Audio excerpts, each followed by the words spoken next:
Hello guys, I hope all of you are doing well. Today we are going to discuss lead coach problem number 1504 which is count sub matrices with all ones. Medium mark question है पर मुझे ये problem काफ़ी ज़्यादा interesting और काफ़ी tricky लगा। मैंने जब इस प्रॉब्लम को देखा मैं इसको कल वाले प्रॉब्लम से रिलेट करके सॉल्व करने की कोशिश कर रहा था। कल का प्रॉब्लम क्या था? कल हम स्क्वायर सब मैट्रिसेस आइडेंटिफाई करने की कोशिश कर रहे थे विद ऑल वंस। मगर आज हमको क्या करना है? आज खाली स्क्वायर सब मैट्रिसेस नहीं आइडेंटिफाई करना है हमको, स्क्वायर सब मैट्रिसेस और रेक्टेंगल सब मैट्रिसेस भी आइडेंटिफाई करना है। मतलब हमको सारे सब मैट्रिसेस आइडेंटिफाई करना है विद ऑल वंस। ठीक है, तो फिर मैंने क्या किया, जब कल वाले प्रॉब्लम से रिलेट करके प्रॉब्लम सॉल्व नहीं हुआ तो मैंने मैक्सिमल रेक्टेंगल, एक काफ़ी इंपॉर्टेंट प्रॉब्लम है डायनेमिक प्रोग्रामिंग ऑन रेक्टेंगल्स का, उससे सॉल्व करने की कोशिश की इस प्रॉब्लम को। तो फिर मेरे को एक अच्छा अप्रोच मिला और उसके बाद मैं इस क्वेश्चन को सॉल्व कर पाया। तो अगर आप उस क्वेश्चन से अवेयर नहीं हो तो आई वुड सजेस्ट कि आप वो वाला क्वेश्चन देख के आओ, उसको सॉल्व करके आओ। अगर आप देख के आते हो तो आपके लिए बेटर है। वैसे मैं कोशिश करूँगा कि अगर आपने नहीं भी देखा है तो भी ये क्वेश्चन आपको समझ में आए। क्वेश्चन समझते हैं जल्दी से। क्वेश्चन हमसे बोल रहा है कि we are given a m into n binary matrix, we have to return the number of sub matrices that have all ones. हमको एक मैट्रिक्स गिवन है जो कि m क्रॉस n साइज का है, वो एक बाइनरी मैट्रिक्स है। बाइनरी मैट्रिक्स क्या होता है? बाइनरी मतलब क्या? Zeros and ones. तो इसका मतलब है कि जो मेरे को मैट्रिक्स गिवन होगा एज इनपुट, उसमें जो नंबर्स लाए कर रहे होंगे, जो नंबर्स एग्जिस्ट कर रहे होंगे, वो या तो जीरो होंगे या तो वन होंगे। We have to return the number of sub matrices. Sub matrices जैसे सब एरे जो होता है वो पार्ट ऑफ एन एरे होता है, continuous part of an array. वैसे ही जो सब मैट्रिसेस होता है वो continuous part of A matrix होता है। हमको ऐसे सब मैट्रिसेस को आइडेंटिफाई करना है दैट हैव ऑल वंस। ठीक है, एग्जांपल नंबर 1 में जैसे आप देखो, ये हमको एक मैट्रिक्स गिवन है और हमको सब मैट्रिसेस आइडेंटिफाई करने हैं, उनका काउंट रिटर्न करना है।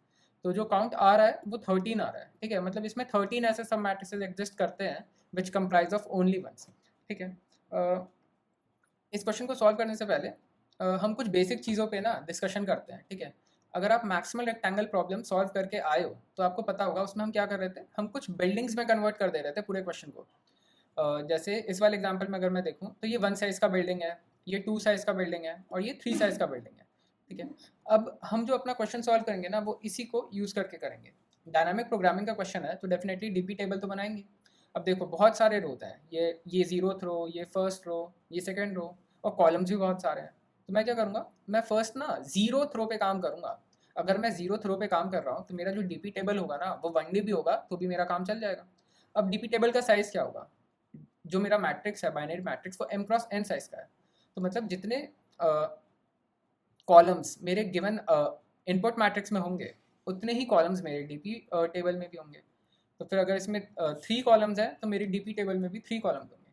ठीक है, अब डायनेमिक प्रोग्रामिंग में जो डीपी टेबल होती है उसका हर एक एलिमेंट किसी स्टेट को रिप्रेजेंट कर रहा होता है।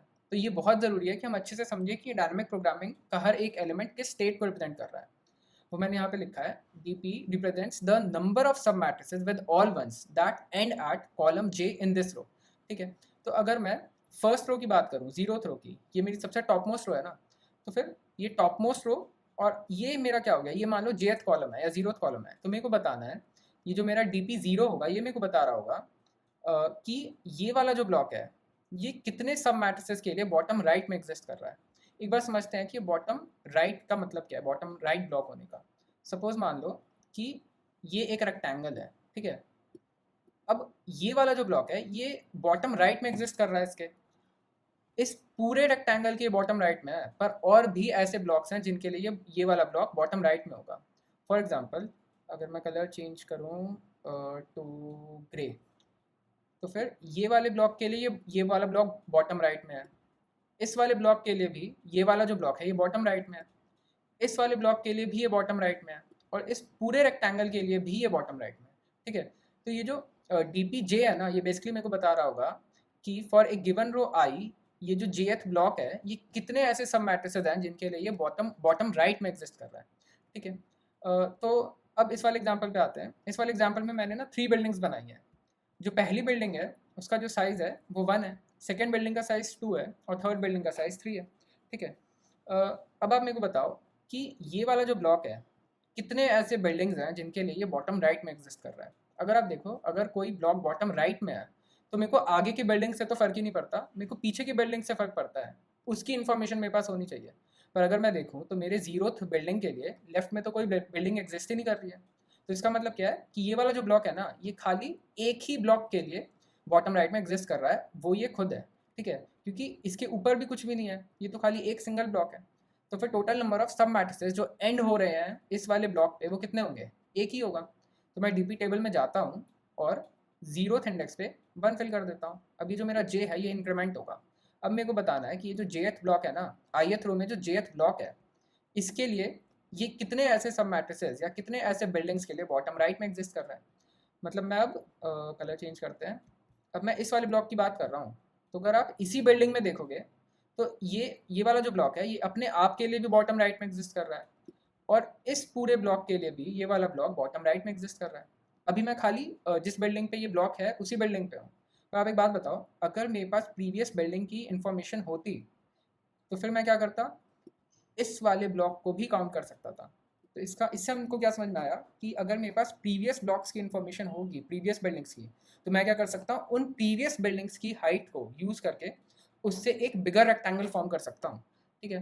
तो फिर 1, 2 और 3, मतलब मैंने 3 ऐसे ब्लॉक्स को आइडेंटिफाई किया है जिसके लिए ये जो छोटा सा ब्लॉक है ये बॉटम राइट में एग्जिस्ट कर रहा है। तो यहाँ पे क्या फिल करना होगा मेरे को, यहाँ पे 3 फिल करना होगा। अगर आप देखो इसकी हाइट 2 है, ठीक है, और ये जो विड्थ है ये 1 है, तो 2 इंटू 1 क्या होता है, 2 इंटू 1 2 होता है, तो यहाँ पे 2 आ गया। अब अगर मेरे को 2 में, ये तो मैं खाली इसी बिल्डिंग की इन्फॉर्मेशन मिली, प्रीवियस की कैसे निकालूं। अगर मेरे पास ट्रैक होता कि प्रीवियस स्मॉलर ब्लॉक कौन सा था, तो मैं क्या करता पता है, प्रीवियस ब्लॉक पे जाता। जैसे ये मेरे को पता है 0th इंडेक्स पे जो बिल्डिंग लाया कर रही है वो इसके लिए स्मॉलर है, मतलब करंट बिल्डिंग से स्मॉलर है वो बिल्डिंग। तो मैं क्या करता, ये जो इन्फॉर्मेशन है ना, ये जो DP0 वाली इन्फॉर्मेशन है, इसको इसमें ऐड कर देता DP1 में, और जो मेरे को वैल्यू मिलती है ना, वही मेरा आंसर होता। देखो आंसर 2 + 1 क्या होगा, 3 होगा। और आप अगर देखो तो DP1 पे भी 3 पड़ा हुआ है। तो ये मैंने आपको बेसिक एक फार्मूला जो हम यूज़ करेंगे उसका हिंट दिया है। अगर ये समझ नहीं आया तो ये आगे फिर से डिस्कस करेंगे। सिमिलरली अब हमारा जो जे है वो फिर से इंक्रीमेंट होगा, और जे अब कौन से सेकेंड इंडेक्स पे पहुंच जाएगा, मतलब अब हम सेकेंड बिल्डिंग पे पहुंच चुके हैं। फॉर 0th रो और सेकेंड कॉलम ये वाला ब्लॉक लाया कर रहा है, ठीक है। अब मेरे को बताना है कि ये वाला ब्लॉक कितने ऐसे बिल्डिंग्स या सब मैट्रिसेस हैं जिनके लिए बॉटम राइट में एग्जिस्ट कर रहा है। तो एक तो ये खुद ही हो गया, सेकेंड ये हो गया, थर्ड ये हो गया। मतलब इस बिल्डिंग में मैंने 3 ऐसे सब मैट्रिसेस को आइडेंटिफाई कर लिया है जिनके लिए ये बॉटम राइट में आ रहा है। पर एज आई सेड, अगर मेरे पास प्रीवियस ब्लॉक्स की इन्फॉर्मेशन होती तो मैं उस इन्फॉर्मेशन को यूज़ करके कुछ बिगर रेक्टेंगल्स भी फॉर्म कर सकता था। जैसे देखो, अगर मैं प्रीवियस ब्लॉक अगर मैं देखूँ तो ये वाली जो बिल्डिंग है ना, ये इस मेरे करंट बिल्डिंग से छोटी है और ये 3 बना रही है रेक्टेंगल्स। तो ये 3 रेक्टेंगल मेरे इस करंट ब्लॉक से भी बनाएगी। तो फिर ये तो 3 हो गया, और ये क्या हो गया 3। अगर मैं खाली अपनी करंट बिल्डिंग को यूज़ करूँ तो 3 ये भी हो गया। तो मतलब क्या है, मैं बहुत सारे और भी, अगर प्रीवियस इन्फॉर्मेशन मेरे पास हो तो मैं और भी बहुत सारे बिल्डिंग्स को और बहुत सारे सब मैट्रिसेस, बहुत सारे रेक्टेंगल्स बना सकता हूँ, ठीक है। तो जो टोटल काउंट इस वाले क्वेश्चन के लिए आ रहा है वो 13 आ रहा है। हम इस क्वेश्चन को ना सॉल्व करने की कोशिश करते हैं। ये जो सेम एग्जाम्पल है ये मैंने यहाँ पे लिख रखा है, ठीक है। मैं कलर चेंज करता हूँ टू वाइट। अगर मैं खाली फिलहाल 0th रो को देख रहा हूँ, अभी ना मैट्रिक्स को मैं खाली इतना देख रहा हूँ, मेरे को कोई फर्क नहीं पड़ता अभी नीचे क्या इन्फॉर्मेशन है, ठीक है। अभी खाली मैं इतना देख रहा हूँ। अगर मैं इसको बिल्डिंग के फॉर्म में रिप्रेजेंट करने की कोशिश करूँ ताकि मेरे लिए समझना आसान हो जाए, तो क्या हो जाएगा, 1, पहली बिल्डिंग क्या है 1 साइज़ की है, तो मैंने ये यहाँ पे बिगर ब्लॉक बना दिया। और सेकेंड बिल्डिंग जो है वो जीरो साइज़ की है, तो ये मैं नीचे आ गया यहाँ से।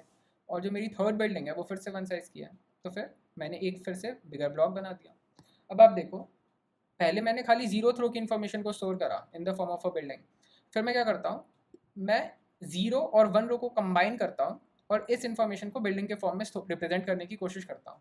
अब अगर मैं 0 और 1 रो को कंबाइन कर रहा हूँ तो मैं इतने ब्लॉक को देख रहा हूँ, इतने ब्लॉक को अगर बिल्डिंग के फॉर्म में रिप्रेजेंट करूँ तो मेरे को दिख रहा है कि ये 2 साइज़ की बिल्डिंग है, ये 1 साइज़ की बिल्डिंग है।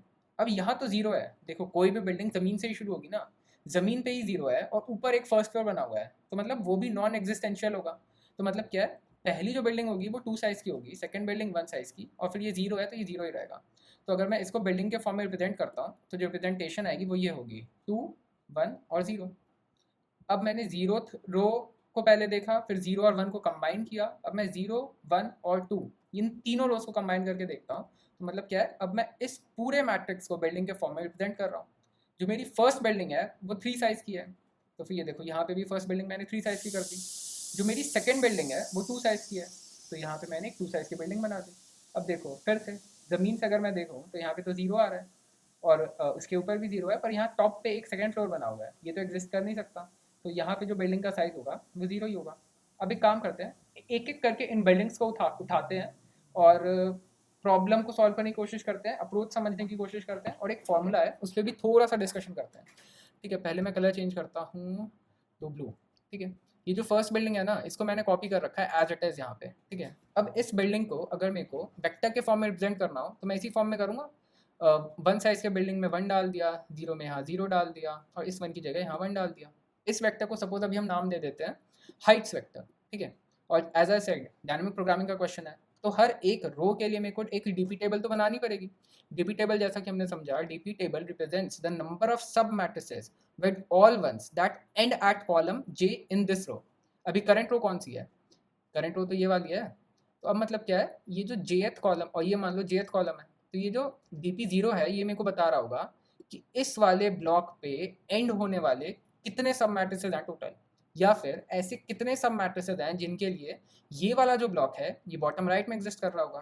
ठीक है, अब आप बताओ, अगर मेरे पास खाली ये ब्लॉक है तो ऐसे कितने ब्लॉक्स होंगे, ऐसे कितने सब मैट्रिसेस होंगे जिनके लिए ये बॉटम राइट में एग्जिस्ट कर रहा होगा? खाली एक ही होगा, वो कौन सा ब्लॉक होगा? ये खुद ही होगा। तो यहाँ पे मेरे को समझ में आ गया, यहाँ पे तो वन आना चाहिए। ठीक है, पर ये तो मतलब हमने मैनुअली कर लिया, इसको फॉर्मूले से कैसे कर लेंगे? फॉर्मूले में अगर आप देखो, अगर आपके पास प्रीवियस ब्लॉक की इन्फॉर्मेशन होती इसके, तो आपको पता चल जाता कि इसके प्रीवियस में ना कोई भी ऐसी बिल्डिंग एग्जिस्ट नहीं कर रही है जो कि इससे छोटी हो। ठीक है, अगर इससे छोटी कोई बिल्डिंग नहीं है लेफ्ट में, और अभी मैं क्या कर रहा हूँ, अभी तो मैं बॉटम में ही फाइंड आउट करने की कोशिश कर रहा हूँ ना कि ये वाला ब्लॉक ऐसे कितने सब मैट्रिसेस हैं जिनके लिए बॉटम राइट में एग्जिस्ट कर रहा है। तो मतलब क्या है, मेरे को आगे की इन्फॉर्मेशन से तो कोई फर्क ही नहीं पड़ता। ठीक है, अभी प्रीवियस इन्फॉर्मेशन से ही फर्क पड़ता है, और प्रीवियसली मेरे को पता है कि कोई भी बिल्डिंग एग्जिस्ट ही नहीं कर रही है जो कि इससे छोटी हो। तो कितने ब्लॉक एग्जिस्ट करेंगे? इस बिल्डिंग की हाइट क्या है? वन है। और कितने ऐसे बिल्डिंग एग्जिस्ट करेंगे? अगर मैं विड्थ देखूँ इस वाले बिल्डिंग की तो वो भी वन है। तो वन इंटू वन, तो फिर कितने ब्लॉक्स मिले? वन ब्लॉक मिला मेरे को। और वही यहाँ पे देखो, तो मतलब क्या करना है मेरे को, करंट बिल्डिंग की हाइट को मल्टीप्लाई करना है विड्थ से।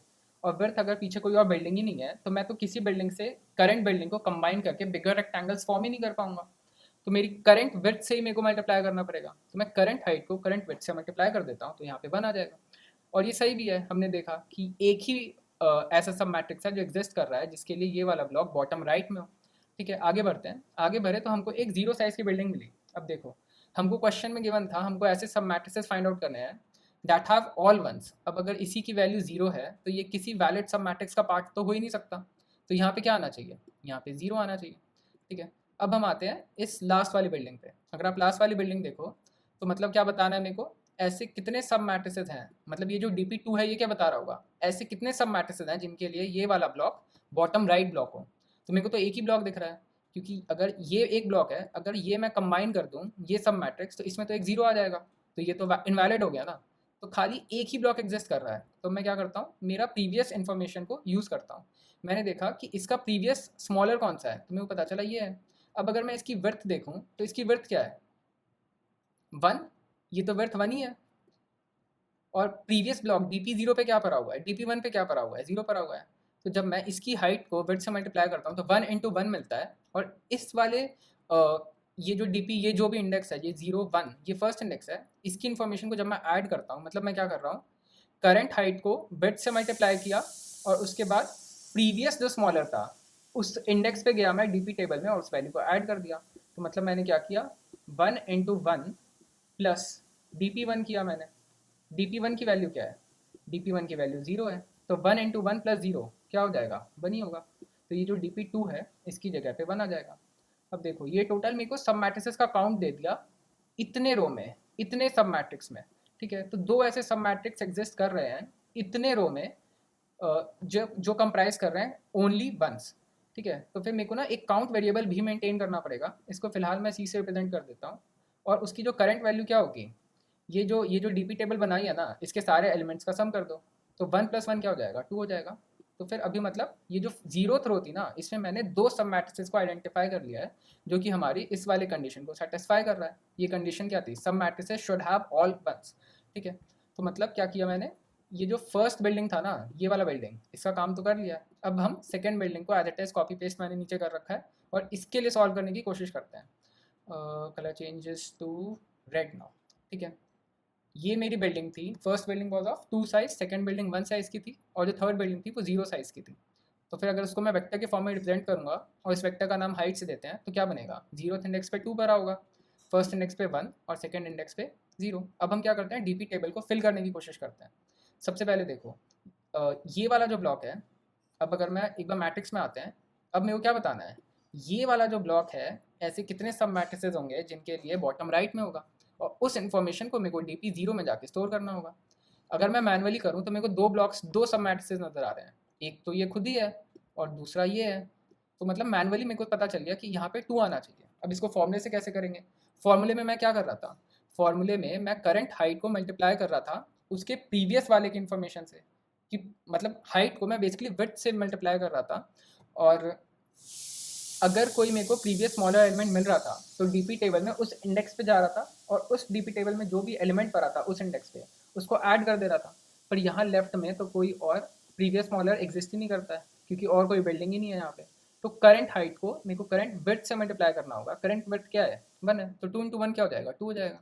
अभी हमने मैनुअली चेक भी किया था कि यहाँ पे 2 आना चाहिए डीपी 0 में। अब मैं आ जाता हूँ डीपी 1 को फिल करने की कोशिश करता हूँ। अगर क्वेश्चन में देखें एग्जाम्पल में, तो अब मेरे को बताना है ऐसे कितने रेक्टेंगल्स हैं जिनके लिए ये वाला ब्लॉक बॉटम राइट में आ रहा हो। तो फिर अगर मैं मैनुअली देखूँ तो मैं कितने ब्लॉक देख पा रहा हूँ, एक तो ये ब्लॉक खुद ही और दूसरा ये, मतलब क्या, यहाँ पे 2 आना चाहिए। इस ब्लॉक की हाइट क्या है, 1 है। ठीक है, और कोई स्मॉलर तो एग्जिस्ट कर नहीं रहा है। और ये विड्थ कितनी है, एक ब्लॉक ये हो गया। और प्रीवियस वाला मैंने देखा कि इसका कोई प्रीवियस स्मॉलर नहीं है। इसका मतलब क्या है कि ये जो पूरी विड्थ है ना, इस पूरी विड्थ में मैं एक रेक्टेंगल बना सकता हूँ, और ये विड्थ क्या हो गई, 2 हो गई। तो इस हाइट को मैंने इस विड्थ से मल्टीप्लाई कर दिया तो क्या मिला, 1 इंटू 2, 1 इंटू 2 2 हो गया। तो यहाँ पे फिर से 2 आना चाहिए। अब मैं डीपी 2 को फिल करने की कोशिश करता हूँ। यहाँ पे तो देखो 0 आया हुआ है। मेरे को ऐसे सब मैट्रिसेस बनाने हैं जिनमें जितनी भी एलिमेंट्स हैं वो इक्वल टू 1 होने चाहिए।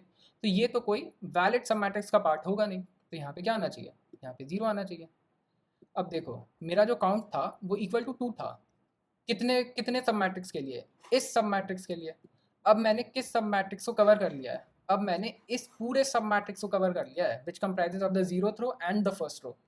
तो ये जो वैल्यूज़ है ना, ये 2 और 2, ये मेरे को इसमें ऐड करनी पड़ेंगी।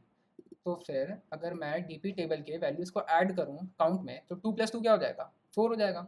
तो फिर 4 अगर मैं इसमें ऐड कर देता हूँ तो मेरे करंट काउंट की वैल्यू क्या हो जाएगी, वो 6 हो जाएगी। मतलब 0th रो और फर्स्ट रो को ट्रैवर्स करने के बाद मैं टोटल 6 ऐसे सब मैट्रिसेस को आइडेंटिफाई कर पाया हूँ विच कंप्राइज ऑफ ओनली वंस। तो अब 0 और 1 कर लिया। अभी काम करते हैं ना, अब पूरे के पूरे मैट्रिक्स को ही ट्रैवल करने की कोशिश करते हैं। अगर पूरे मैट्रिक्स को मेरे को बिल्डिंग के फॉर्म में रिप्रेजेंट करना था तो वो रिप्रेजेंटेशन ये बन रही थी। ठीक है, तो अब इस वाले रिप्रेजेंटेशन पे काम करते हैं। कलर को चेंज करते हैं, कलर चेंजेस टू ग्रीन।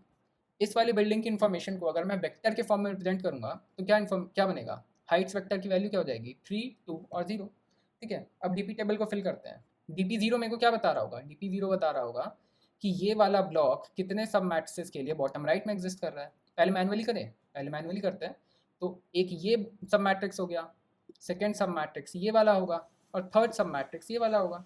ठीक है, अब इसके प्रीवियस में अगर मैं देखूँ तो कोई स्मॉलर नहीं मिलेगा ना मेरे को, कोई स्मॉलर बिल्डिंग मेरे को नहीं मिलेगी। तो मेरे को क्या करना है, इस हाइट को, हाइट क्या है 3 और ये वर्थ क्या है 1, हाइट को विड्थ से मल्टीप्लाई किया तो क्या मिला मेरे को 3 मिल जाएगा। ठीक है, तो फिर हमने मैनुअली चेक कर लिया कि 3 सब मैट्रिसेस बनेंगे, और यहाँ पे हमने फॉर्मूले से भी कर लिया। अब मैं DP1 को फिल करने की कोशिश करता हूँ। फिर से जाते हैं।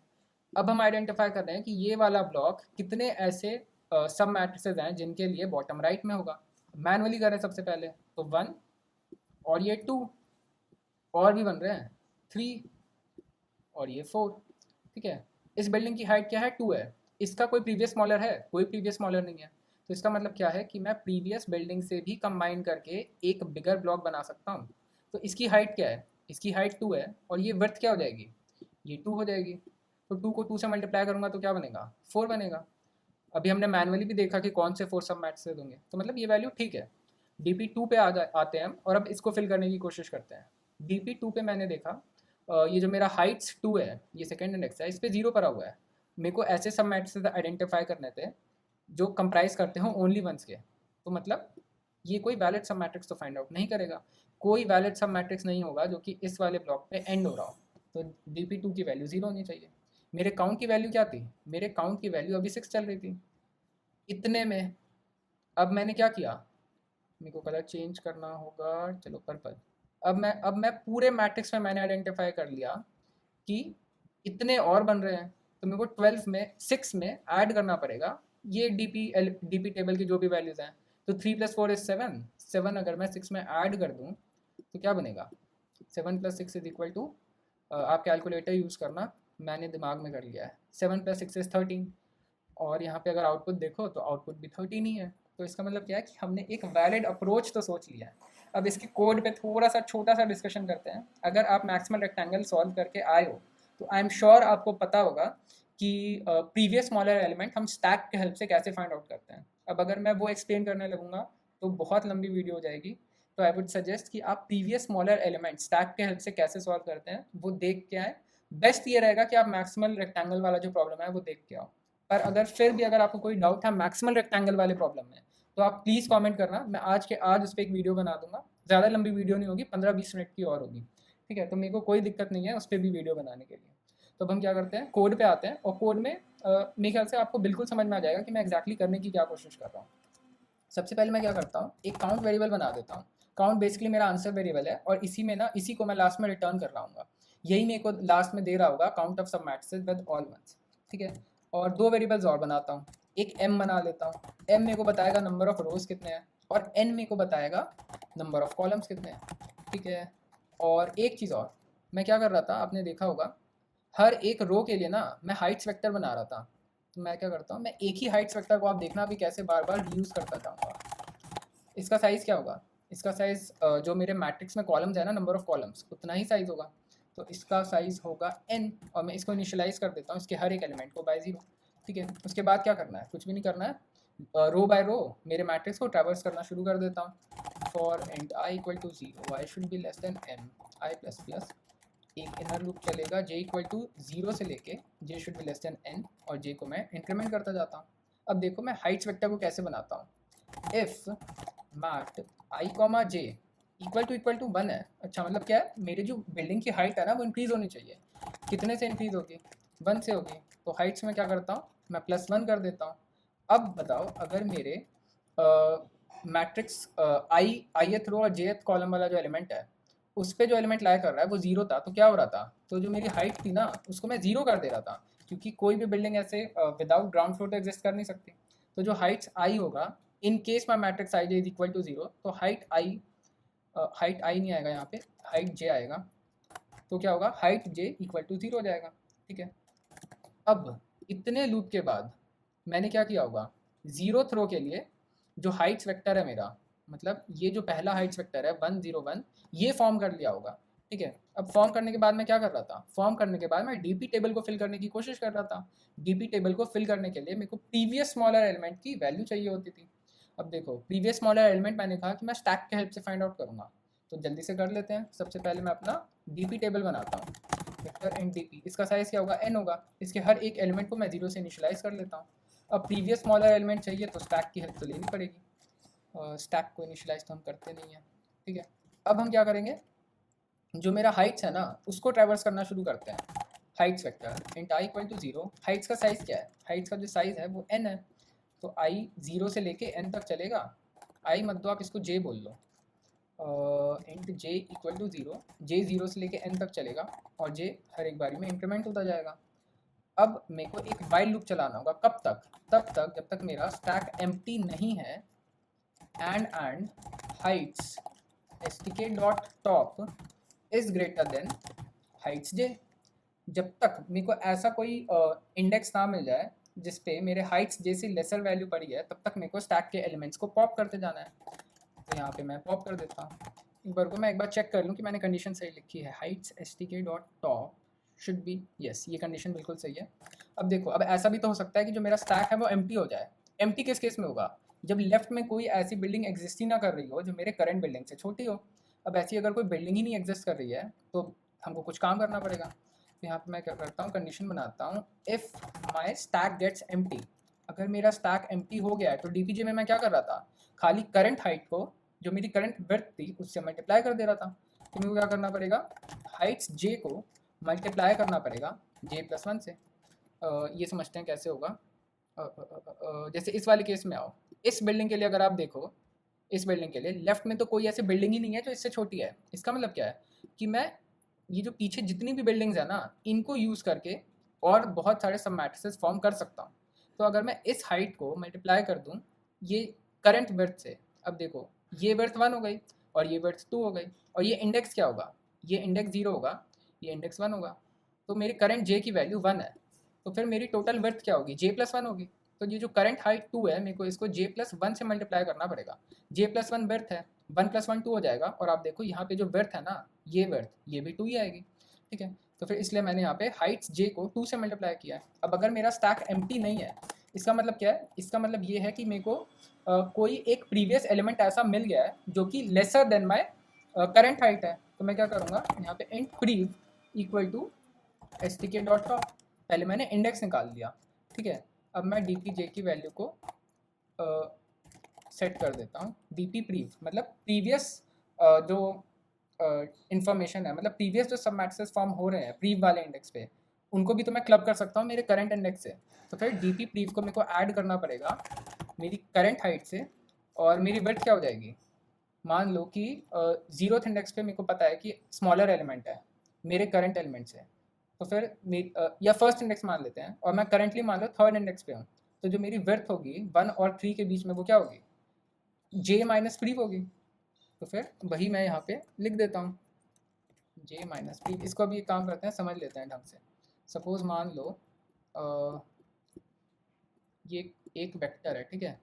अभी मैं इस वाले इंडेक्स पे हूँ, ये फर्स्ट इंडेक्स है, ये सेकंड इंडेक्स है, ये थर्ड इंडेक्स है, और मेरे को पता है कि ये वाला जो एलिमेंट है ये इससे स्मॉलर है और इसकी हाइट मान लो 2 है, ठीक है। तो फिर आप मेरे को बताओ ये वर्थ कैसे निकालूंगा मैं, ये वर्थ कैसे निकलेगी, 3 - 1 कर दो आप, आपकी ये वर्थ निकल जाएगी। तो वही सीन मैंने कर रखा है, जे माइनस प्रीव जो इंडेक्स है वो मैंने सब्ट्रैक्ट कर दिया जे में से, और हाइट्स जे से मल्टीप्लाई कर दिया, ठीक है। एल्स एल्स कंडीशन हमने लिख दी है। अब हमको क्या करना पड़ेगा, स्टैक में पुश करना पड़ेगा मेरे करंट इंडेक्स को, करंट इंडेक्स की वैल्यू जे है। और एक चीज़ और, मैं क्या कर रहा था, ये जो डीपी टेबल की वैल्यूज़ थी ना, ये मेरे एक काउंट वेरिएबल में ऐड करता जा रहा था यहाँ पे। तो फिर वही सेम काम, काउंट वेरिएबल मैंने ऊपर इनिशियलाइज कर रखा है विद 0, तो काउंट में मेरे को डीपी जे की जो वैल्यू है ना उसको ऐड करते जाना होगा। और ये जो फॉर लूप है पूरा, इसके बाद क्या होगा, मेरे को मेरे काउंट की वैल्यू मिल चुकी होगी। काउंट की वैल्यू मिल गई है, तो एक काम करते हैं उसको रिटर्न कर देते हैं। वीडियो बहुत लंबा हो गया आज का, रन करके देखते हैं कोड को। कुछ गलती होगी तो ठीक करेंगे, ठीक है। इन 2 टेस्ट केसेस पे तो कोड सही काम कर रहा है, सबमिट करके देखते हैं। I don't think any mistakes I have performed, okay. So run time पे ऑलमोस्ट 83% सोल्यूशंस को बीट कर रहा है, मेमोरी में भी कुछ परसेंट सोल्यूशंस को बीट कर रहा है, बट आपको पता ही होगा ये वैल्यू हमेशा चेंज होते रहती है, तो इस पर ज़्यादा ध्यान नहीं देना है।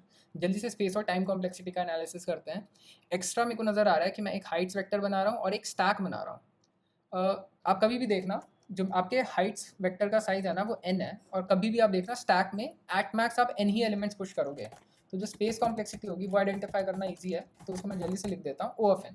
अब देखो हाइट्स n होगा, आप स्टैक बना रहे हो वो भी n होगा, तो मतलब क्या है कि n से बड़ा ही होगा, बट हम जो ये कॉन्स्टेंट्स आते हैं ना 2n 3n, उनमें ये जो नंबर्स होते हैं उनको जनरली इग्नोर कर देते हैं, इससे जो स्पेस कॉम्प्लेक्सिटी होगी वो ऑफ n ही होगी।